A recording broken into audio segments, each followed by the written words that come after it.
Então, aqui, na lição tardia número 3. Quem presenciou o assassinato moral do Cabo Anselmo no Roda Viva sabe do que eu estava falando nos artigos 1 e 2 desta série. Chamar aquilo de entrevista seria eufemismo. Não cabe sequer evocar o Tribunal da Inquisição, onde a intolerância dogmática vinha ao menos compensada pela boa-fé de um interrogatório que nada prejulgava. No programa da TV Cultura, não se ouviu uma só pergunta que não fosse acusação direta, crua, brutal, formulada com astúcia de linguagem, de modo a bloquear de antemão quaisquer respostas que não a confirmassem e a usar como munição de recarga as que parecessem confirmá-la, mesmo enganosamente. Ao longo de 2 horas, uma dúzia de cães latiu e rosnou contra um homem praticamente indefeso, um homem sem direitos, uma não-pessoa a que até um documento de identidade é negado e que aos 70 e tantos anos tem de viver de serviços informais, quase um mendicante, porque não pode ter um emprego. Numa época em que tanto se gargarejam os direitos das minorias, ninguém está mais exposto a agressões do que a minoria absoluta, a minoria de um só. Basta a gangue unida enxergar um de seus desafetos andando sozinho, sem amigos, sem recursos, sem guarda-costas, e pronto. Todos se atiram sobre o infeliz, deliciando-se no antegosto da vitória fácil e depois ainda contam o que fizeram, ostentando a covardia como se fosse um mérito. Isso não é humano, é instinto animal. Se você fere um tubarão, um leão, um porco selvagem, os outros esquecem você e saltam em cima dele, fazendo-o em pedaços. Se uma das maiores conquistas da civilização foi refrear esse impulso, instilando no ser humano a vergonha da luta desigual, nossa nova república suprimiu essa inibição, liberando, incentivando e premiando a investida de todos contra um. Lembro-me de que, logo nos primeiros passos da vida adulta, adotei como divisa o conselho dado por José Ortega y Gasset à juventude espanhola: prestad noblemente vuestro auxilio a los que son los menos contra los que son los más. Aos 65 anos de idade, tenho de assistir, inerme e enojado, ao espetáculo das novas gerações que se entregam com deleite ao reconforto de fazer exatamente o contrário, de apoiar-se na força do número para esmagar o oponente solitário, seja ele o Cabo Anselmo, o Padre Lodi, o deputado Bolsonaro ou o Sr. Júlio Severo. Só nisso já se vê um sinal eloquente da degradação moral que o império do partido ético impôs a todo um país. E que crime, ó raios, se imputa ao Cabo Anselmo? O crime de traição. Militante de esquerda nos inícios dos anos 60, José Anselmo dos Santos, preso, mudou de lado. Decidiu colaborar com o governo no intuito de impedir que se instalasse no Brasil um regime de tipo cubano. No meu modesto entender, por um objetivo perfeitamente meritório, no mínimo racionalmente defensável, mesmo que obtido ao preço de uma ditadura militar, módico em comparação com o panorama de crueldade e miséria que a alternativa oposta oferecia.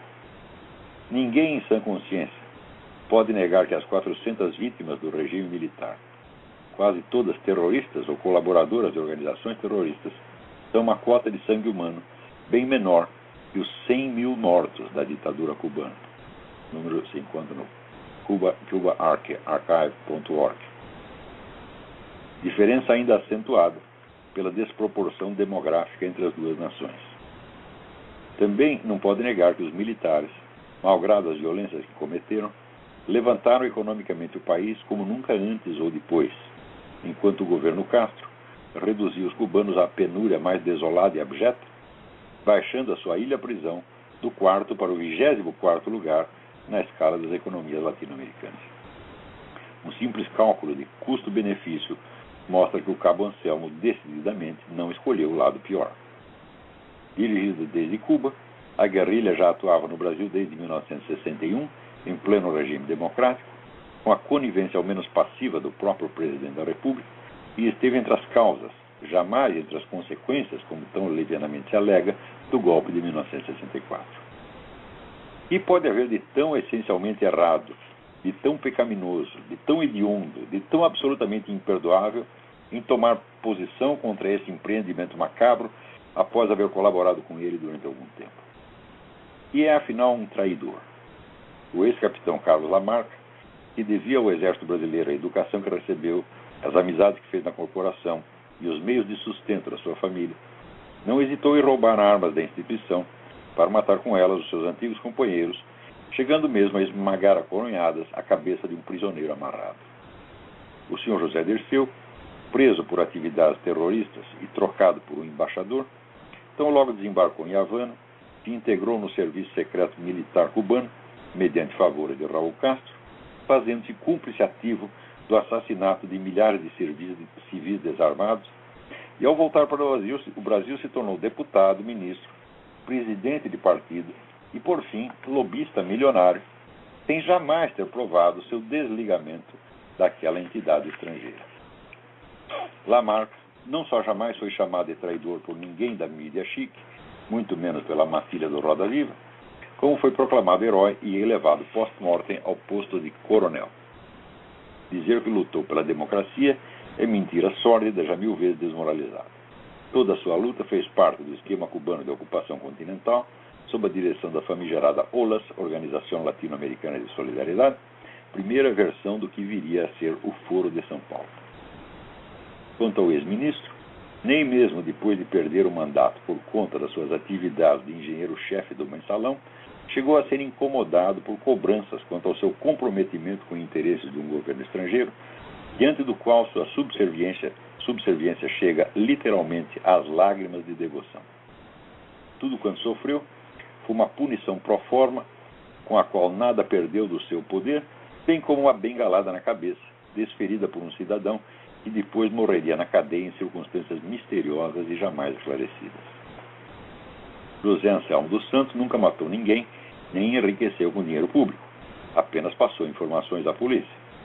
A miséria em que viveu por meio século, com dignidade exemplar, sem queixas ou recriminações, prova que nunca se vendeu, que agiu por convicção e não por interesses vis. Por que é ele o traidor, em vez de Lamarck ou José Dirceu? Por que a pecha infamante é aplicada não só seletivamente, mas como manifesta inversão do senso das proporções?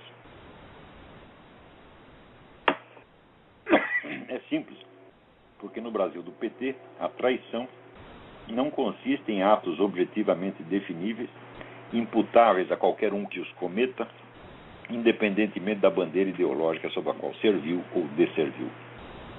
Nada disso. Se a traição beneficia a esquerda, não é traição, é glória, ainda que venha acompanhada de homicídio, roubo e enriquecimento ilícito. O termo insultuoso é reservado para a conduta anti-esquerdista, ainda que fundada em razões morais elevadas e praticada sem qualquer proveito pessoal. Traição, na novilíngua que o Roda Viva encarna com peculiar fidelidade, consiste em voltar-se contra a esquerda após ter sido ludibriado por ela na juventude. Eis aí o único compromisso sagrado e inviolável. Tudo no mundo pode ser abjurado, renegado, abandonado. A religião, a pátria, a igreja, a família, o casamento, a amizade. Tudo, menos a promessa de obediência eterna que um adolescente bocó, iludido por um comissário político bem-falante, ofereceu ao movimento revolucionário mais assassino, mais ladrão, mais sanguessuga, mais destrutivo e mais mentiroso que já se conheceu na história.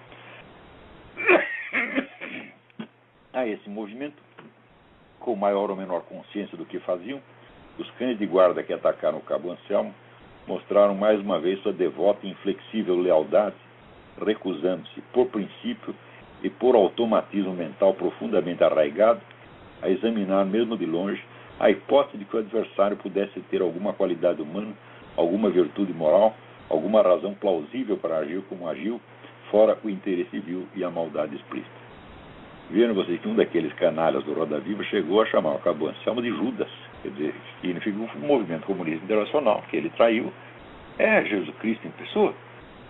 Vocês veem até que ponto chega a cegueira moral dessa gente. Lembra que nos artigos 1 e 2 da série, eu estava me referindo àquele conceito dado ali pelo Lionel Trilling, no livro The Liberal Imagination, onde ele examina o imaginário da esquerda e mostra que uma característica da imaginação esquerdista é a falta de imaginação moral para compreender o seu adversário como um ser humano. Eles não conseguem isso. Eles têm que demonizá-lo, né?